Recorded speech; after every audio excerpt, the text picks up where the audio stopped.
So thank you very much, Ana and Alejandro. That was very illuminating and very, very nice, very well done. So we have time for questions.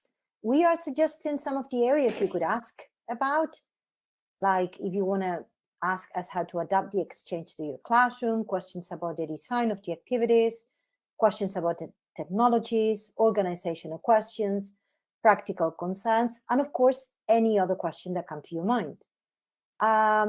We have question in the chat, so if you guys want, we can start with that one, and then we'll see if someone else sends us a question on the chat or raises their hand. So one of the questions say, well, Petra asked 3 questions. Let's go and talk about the first one. So in primary education, you have more time with pupils. How would you solve this for secondary education? Anna, would you answer this? Okay. I would try maybe sometime, I don't know, in other high schools. But for example, in my high school, we have 3 hours or 4 hours of English lessons. If we couldn't match those hours, maybe we could talk with a pair with whom we have a good relationship, tell him or her, would you mind swapping classes? And think if in that way you can match the hours with the other high school, because I mean students are in the high school from 8 till 2. So I guess if you have a colleague with whom you have a good relationship, you can change the classes, because I've done that sometimes in my school, in my high school. Good, very good. I think that could be a solution. If not, maybe trying to ask the tutor, because they have as well an hour a week of tutoria, and in that hour you could use it as well as a time that you can match with the other group.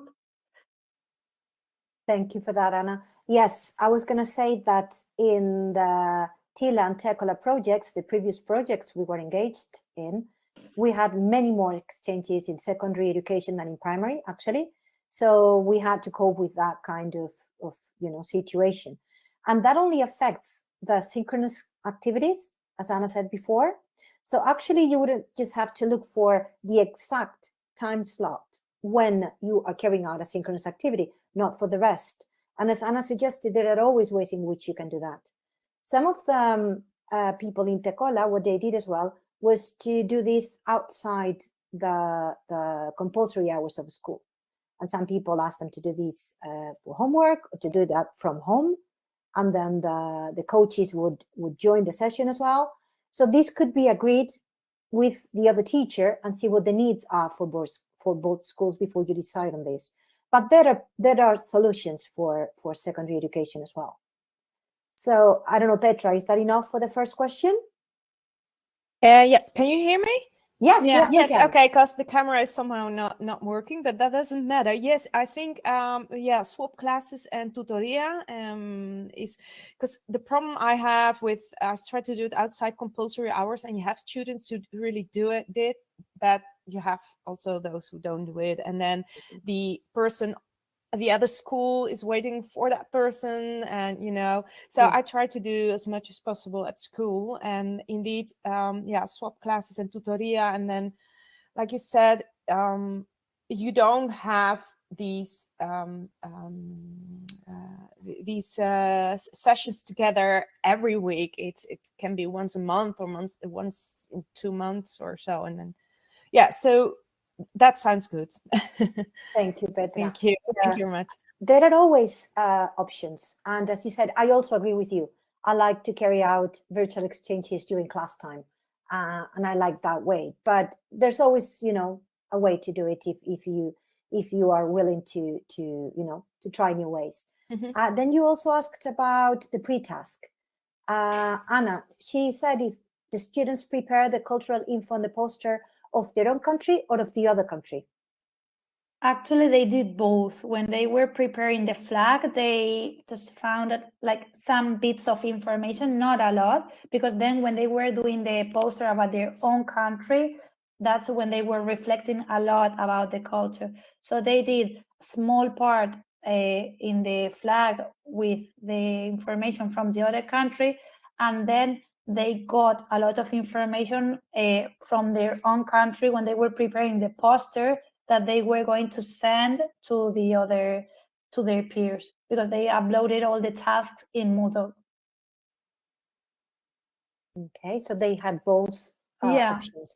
It's always good to tell them about your own culture, like, getting to know from someone else's culture firsthand, from a native speaker of the language is always nice. But sometimes getting to know what the ideas about your country are told by someone else is also, very interesting. We had a task about stereotypes, and it worked very well in a different exchange, not with these kids, but with teenagers. They tried with stereotypes, and it was also a very nice task. And Petra also asked, there was engagement, but how did you achieve this engagement? Would you describe, Anna, how you think you achieved it? Okay, so I think we achieved it because the fact that they were going to do the activities with other students and share them with people that they didn't know and they were from another country, they just wanted to do the activities. It was, I don't know, when you tell, okay, it's sometimes when we tell them, okay, you have to do this activity, they don't see, okay, I don't do it because there's not a purpose. But in this case, as they were going to share it with other people, they wanted to make sure that it was okay, that they had done it correctly, because then they were going to give it to other people that were people that they didn't know, that they wanted to know, and that they wanted to share the experience with. So we achieved it, I think, just by the fact that they were going to send it to other people that were their colleagues, that their new colleagues. I don't know if that's what she was asking. I don't know. Petra, are you okay Yes, with our yes, answers? thank you. Yes, indeed. So the fact that, it's because clear. sometimes we ask them, okay, so you have to do this, but then the activities are for us or for the people in the class, and they are in a comfort area.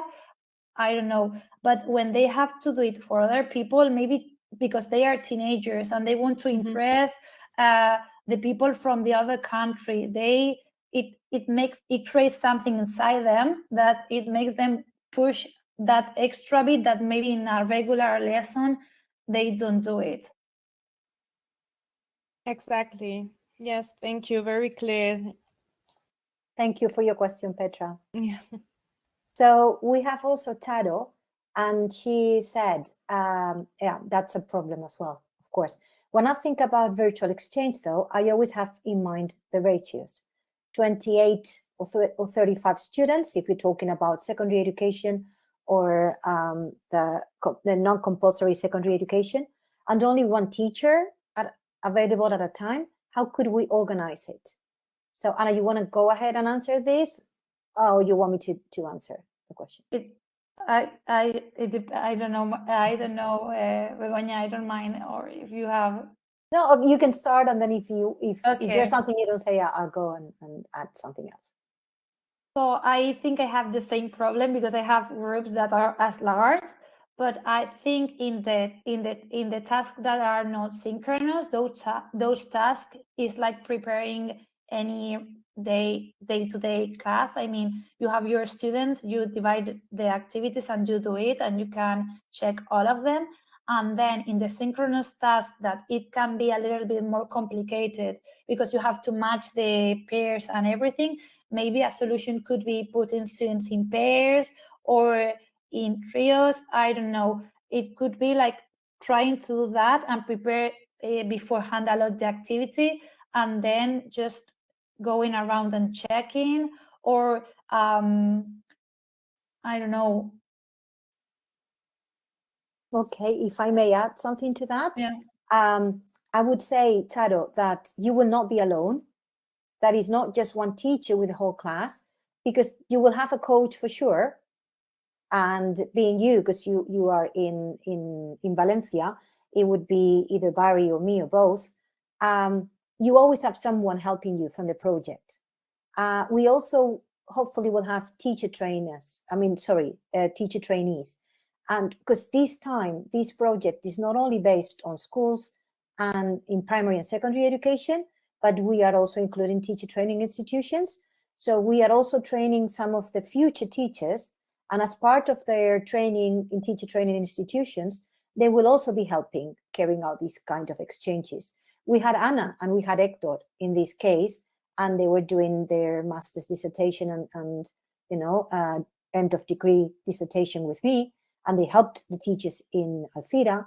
So we will offer you all of the advice and all of the help that we can. So regarding that, you will have help for that. And sometimes we okay, as Abraham is adding on the chat, very well pointed out. Yeah, we have the support of all those volunteers from Florida Uni as well, because Florida University is one of the teacher training institutions that is also joining the project. So of course we'll have as many volunteers and as many people as we can include in the project. So yes, that's the idea. That's what we have devised for this project, which is different from the previous ones we were involved in. Alfredo asked if there is a Padlet in our eLife project. I'm guessing Alfredo is also asking this. Alfredo participated in Tekola, and he knows how useful the Padlet was, the tool, the Padlet tool for the students, and they were engaged and they participated. And yes, we do have a Padlet as well for eLife. And we believe, well, actually, we are already using the Padlet for our teaching materials, the ones that we are creating in the project. And of course, there will be options for Padlet for the exchanges. So you can still write questions on the chat, okay? But Kurt raised his hand. And while I'm attending Kurt's question, I will read the chat. Okay, Go ahead, you hear me? Yes. Yes. Yeah, a little comment. Oops, sorry. I have to switch things on here.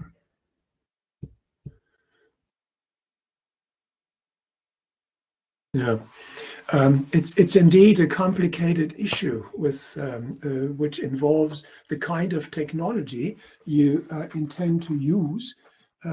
Begonia just mentioned Padlet, which is a big difference whether you use Padlet or a big blue button like here.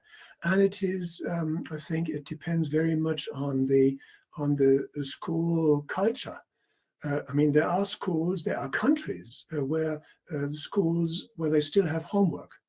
And then there are countries and schools where something like homework is possible. And there are schools and cultures where something like homework is not possible. Then you have to do it in school. And it depends on whether you want to have, if you want to involve them speaking or writing. I mean, like Padlet, you can write posts, you can record posts, and then have something like a semi-synchronous meeting. And this can be wonderfully done in the computer room and with your entire class. But when you have something like this here, a big blue button meeting, and you want to do it with your entire class in the computer room, and they all talk, then it won't work, I would say. It's just too little communicative privacy, too much noise and everything. So this would then, a way out would be to involve them from outside, as Begonia mentioned, outside classroom hours. This could be on school premises, but that then requires a certain kind of infrastructure, an organizational infrastructure at the respective school, so that this is possible. Or you do it from home, and which someone mentioned it might be very demanding for them to get things organized. On the other hand, it would be closer to being autonomous and getting things organized.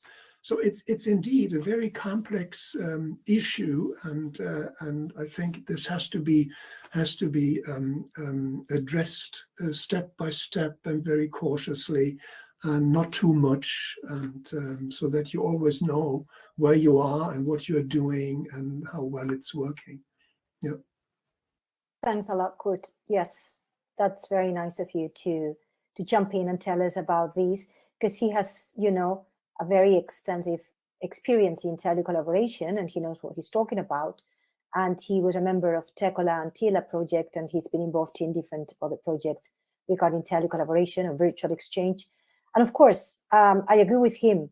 And we need to think about our own needs. We need to think about the needs of the partner, because sometimes we want to do something for our students, but we also need to negotiate with the partner in the other school and come to an agreement as regards their needs as well.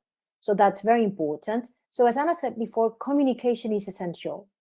We can't ask our students to be communicative and to talk to other people if we don't communicate with the teachers before. So we need to be examples for them in that regard, right? So we need to agree, to come to an agreement, and to decide with the other teacher what's best for both classes. And so there are plenty of possibilities, and that's what we are here for. We are here to guide you and to give you ideas.